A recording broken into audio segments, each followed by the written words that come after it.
Hey everyone, this is Miles from VRDwellersblog.com, and today we have the video review of the Toshiba Satellite E305. To start out with, let's get a basic look at the design of this thing and the ports. So what we have here is a 4.95 pound laptop. It has aluminum finish on it. It feels really nice. Aluminum is always great to have in laptops. On the right side we have a VGA port, an HDMI port, USB 2, and microphone or headphone ports. On the front side you see we have the speaker grill here. That was kind of an interesting choice. I haven't actually seen that on Toshiba laptops for a while, although they used to do that on older models. I like it, although if you're holding it on your lap or something, it is possible to have it get muted out depending on the angle. But generally, speaker quality is pretty good. As you can see, we have the SD card slot here. I believe that can do memory sticks as well. On the left side, we have a Blu-ray and DVD and CD drive. I did some video tests with that. It's really great quality, pretty good speed. We have a USB 3 port here, and another USB 2 port. Then of course, Ethernet and the power supply port.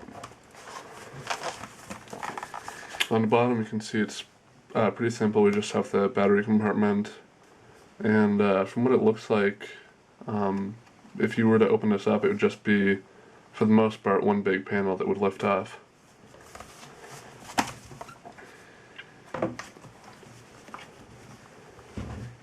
Okay, when we open this up, you can see that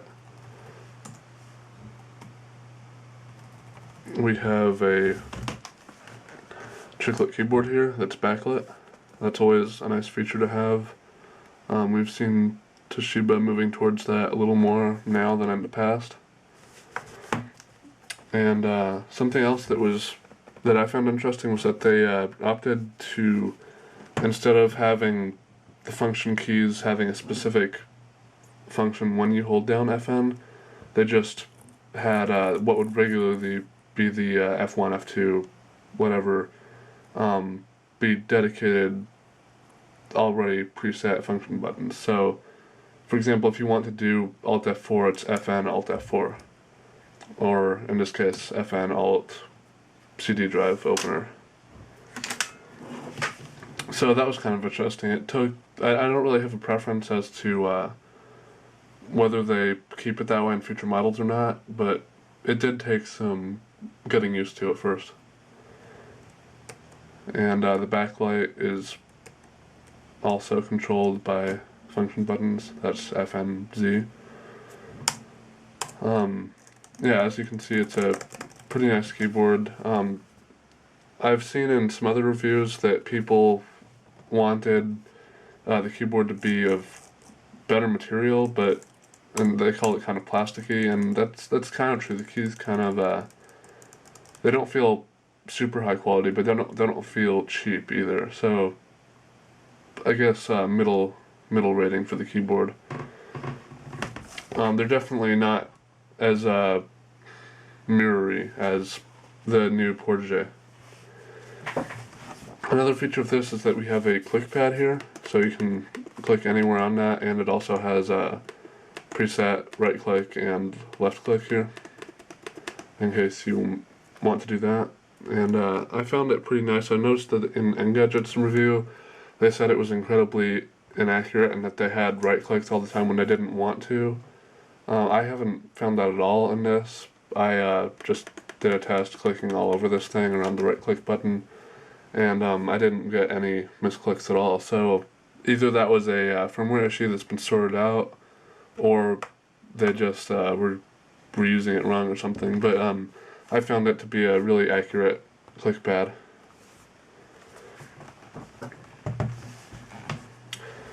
As for the screen, it's a 14-inch screen. It's LED backlit with Toshiba's True Bright technology.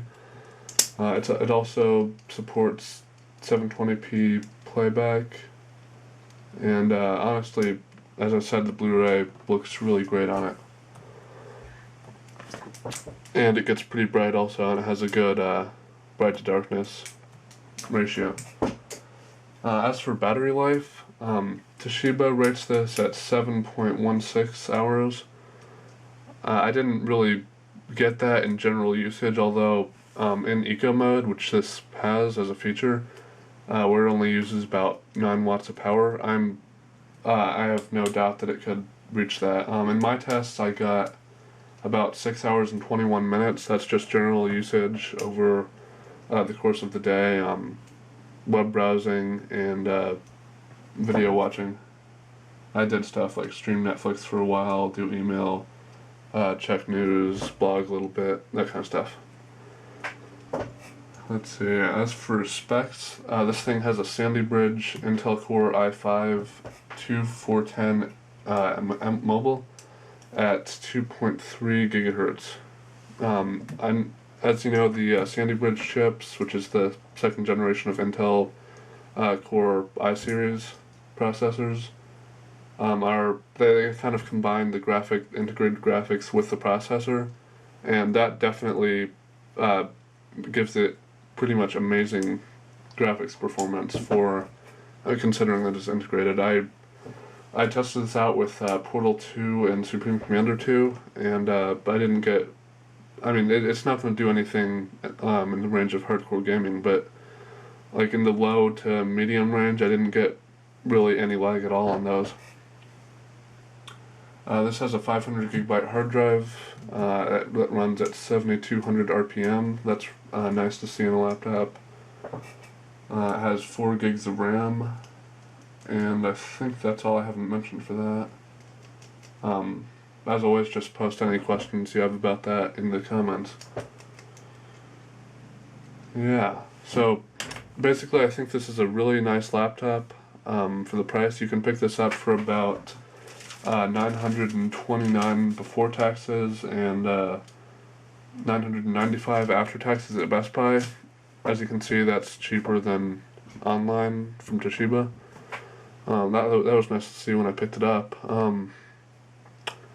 Yeah, I think that's pretty much it. The webcam on this, it's decent, and the audio quality is actually pretty good, but the webcam it kind of washes out colors, and the resolution, I believe, is I don't believe it's a 720p resolution for the webcam. So it would have been nice to see a higher quality one there, but considering what else this laptop brings, I don't think it's going to be a major issue in deciding what laptop somebody's going to get. Revisiting the keyboard a little bit, when I tried this out, typing on it, I didn't notice very much flex. If you actually push on the keys and look for it, then of course you can get some, but there really isn't any noticeable keyboard flex like there is in some of the other laptops I've tried out in the past. So it feels pretty nice in that respect. As you can see, also this has a kind of nice texture on it. It's not just brushed aluminum like MacBooks. I kind of liked it. It gives it a pretty nice feel. I guess last thing would be heat. This thing, normally it runs pretty cool, and of course the aluminum, it's nice to feel when it's cool. But if you're doing more system intensive stuff like gaming or watching a Blu-ray or something like that, it is going to get pretty hot. Gaming especially, it was uncomfortable to have on your lap during that. Pretty much though, that's the right side here. I didn't notice any heat over here. It's always nice and cool here. But yeah, on the right side from this area, just kind of up through here where the vent is, it gets extremely warm. And with Blu-ray, it's manageable without just having to put it down on a table instead of your lap. But with gaming, I don't see anybody being comfortable using it that way. And lastly, Toshiba opted for Dolby audio instead of Harman Kardon like they usually do on their laptops. It sounded pretty good. And it has some nice audio features. And also, I believe the USB 3 port has Toshiba's sleep and charge technology, so you can charge the laptop while it's in sleep mode. And also, the headphone jack has another feature that lets you listen to music while it's sleeping. So both of those are nice features. Basically, this is a extremely nice laptop for the price. I would definitely recommend it. And of course, I'll have my full written review on the blog as well shortly after this. And I'll revisit everything in more detail, have written specs, all that good stuff. So stand by for that. This has been the Toshiba Satellite E305.